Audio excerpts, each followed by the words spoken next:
আসসালামু আলাইকুম। আমি নিয়ে এলাম নতুন একটা ভিডিও। আশা করি সবাই ভালো আছেন।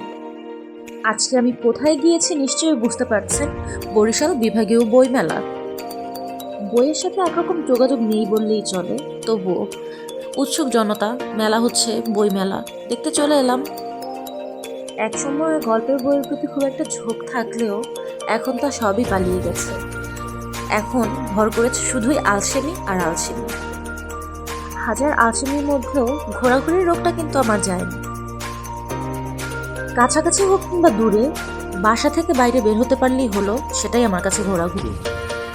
বাচ্চা থেকে বৃদ্ধ সব বয়সেই ঘুরতে ভালো লাগে। আসলে ঘুরতে সবারই ভালো লাগে, আমার মনে হয় না এমন কেউ আছে যার ঘুরতে ভালো লাগে না। বইমেলায় এসছি, অথচ একটা বইও হাত বুলাবো না, সেটা কি করে হয়? এত এত বইয়ের মধ্যে সবার প্রথমেই চোখ গেল রবীন্দ্রনাথের গল্পগুচ্ছের দিকে। ভিডিওটা আর বাড়াতে চাচ্ছি না। মেলার সবশেষ অ্যাট্রাকশন ছিল কিছু প্লান্ট, এগুলো দেখে আটকে গিয়েছিলাম। যাই হোক, আজকের ভিডিওটা এই পর্যন্তই। সবাই ভালো থাকবেন, সুস্থ থাকবেন। আল্লাহ হাফেজ।